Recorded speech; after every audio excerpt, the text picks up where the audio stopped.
participants, in the first week you learned about water on the earth and origin of sea on the earth's surfaces, origin of life and functions of water, importance of water in sustainable development. In the second week, we discussed about surface hydrology and groundwater hydrology. This week, you learned about the composition of water on the earth's surface and sampling and analysis of water samples. In this and few next lectures, we will be learning about the water issues related to India, challenges and management strategies. India, with only 2.4% of the land area, contains 4% of global freshwater resources. India, with 1190 mm of average annual rainfall, is ranked second in terms of average precipitation in depth after Brazil among the large nations. Despite being among the top 10 water-rich countries, many parts of India are currently under water stress, and large chunk of Indian population is facing water scarcity. It is well accepted that with business as usual model, India is marching towards a much bigger problem. It is the high time that we realize the problem, change our approach, look for alternates and technological solutions. Therefore, through this module on India's water security challenge, and I am going to brief you about the issues, implication and interventions. However, before we deliberate on the challenges, let's look some numbers. It will give you the right context and will help you to get a better sense of the problem. So for the sake of comparison, I have picked up 10 largest nations in terms of total land area. Let us first start in terms of population. China is the most populated country in the world, and India ranks second, distantly followed by USA. Brazil comes at the 6th number. India, the 7th largest country globally, and supports about 17.7% of the world's human population and over 30% of cattle.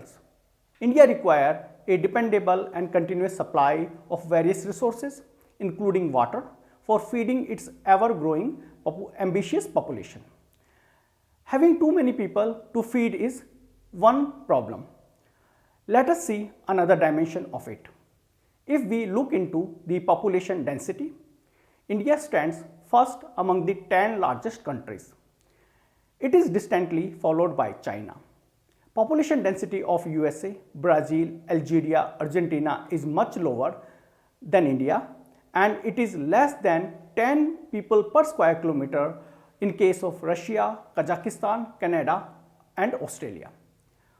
Currently, India is 5th most populated country in the world after Bangladesh, Taiwan, South Korea and Rwanda.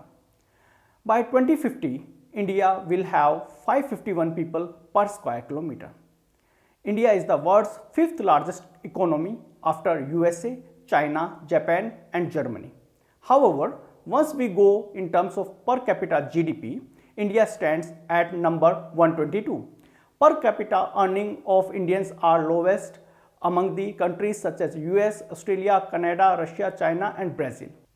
Across the world, the service sector dominates to GDP contribution, followed by industrial and agriculture invariably. Agriculture sector contributes about 6.4% to the global economy. China stands first on this criteria, followed by India. However, if we look at the GDP sector composition, agriculture contributes over 15% to India's GDP.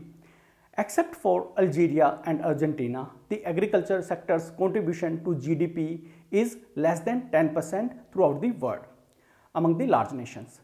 Despite having about 15% GDP contribution, agriculture is said to be mainstay of rural Indian economy. It employs a whopping over 40% of Indian workforce, which is significantly higher if compared with other countries. However, if we look at the total arable land among these countries, it brings surprising numbers. Globally, only 11.6% of the land resources are used for agriculture, and most of it is under arable category. Interestingly, 57% of the India's land fall under the cultivated category and most of it is arable. If compared with India, only 17% of the land in USA and around 13% of the land in China is under cultivated category. India experiences monsoon climate. Hence, post-independence, a lot of emphasis has been given for improving the irrigation facilities. Currently, about 36.8% of Indian land under cultivation has irrigation facilities. Compared to India, only 10.5% of the land in China and around 5.5% of the land in USA is under irrigation. For the rest of the large countries, it is much smaller. About 60% of the irrigated land in India uses groundwater. Water resources are source of fresh water that are useful or potentially useful to society. Hence, understanding the availability and sources of water and its consumption patterns are vital to develop sustainable water resource management strategies. Agriculture is the largest consumer of water across the world. However, the share of freshwater withdrawal used in agriculture varies greatly among the large nations. It is 85% for India, 74% for Argentina, 65% for China, 61% for Australia, 60% for Brazil, 36% for USA and 5% for Canada. If we look in the absolute terms, annual water withdrawal for agriculture sector is around 688 BCM. Interestingly, India's water withdrawal for agriculture is comparable to collective water withdrawal of these 9 countries. With about 19% of total global water withdrawal, industrial sector is the second largest consumer of fresh water across the world. Among the large countries, industrial water withdrawal is highest in the USA, followed by China, Russia, Canada, India and Brazil. In contrast to the global distribution for agriculture water withdrawals, industrial water use tend to dominate the high income countries and small in low income countries. It is just 2.2% in case of India. Globally, about 11% of freshwater withdrawal are used for municipal purposes and vary greatly among the large nations. For example, it is just 2% for Russia, over 4% for Kazakhstan, 7.4% for India, 12.8% for USA, 13.3% for China, 15.5% for Argentina, 23% for Australia and Brazil and 36% for Algeria. China's annual domestic water demand are highest at over 80 BCM. India, the next largest populace, is the third largest municipal water user. Despite having a much lower population, the United States is the second largest consumer due to high per capita water demands and uses. Among the large nations, per capita water availability is highest for Canada, distantly followed by Russia, Brazil, Australia, US, Argentina, Kazakhstan, China, India and Algeria. Given the population pressure, it is not surprising that India stands in the bottom. Per capita availability of freshwater resources is one of the most critical indicators governing a country's future. It reflects the relation of total freshwater resources, availability and the population of the country. For example, Australia accounts for 5% of the world's land area.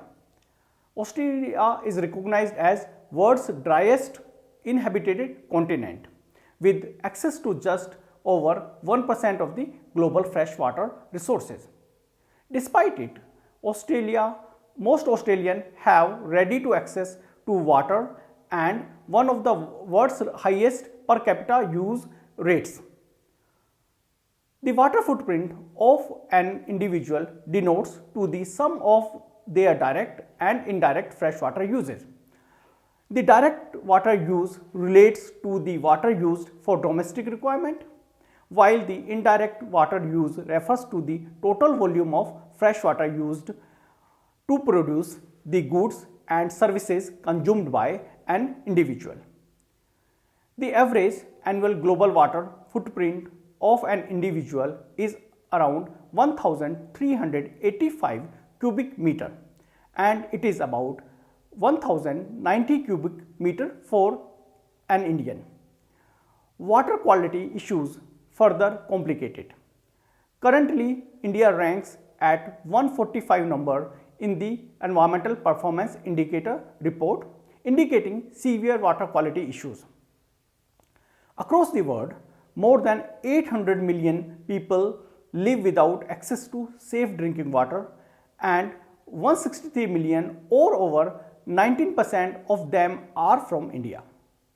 Identification of issue and deliberation is important for seeking the solution of the problems and better water resource management.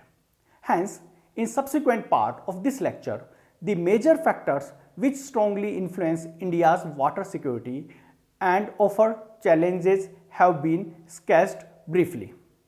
Many of these issues are discussed in greater details in subsequent lectures. We can divide the water issues of India into four broader categories.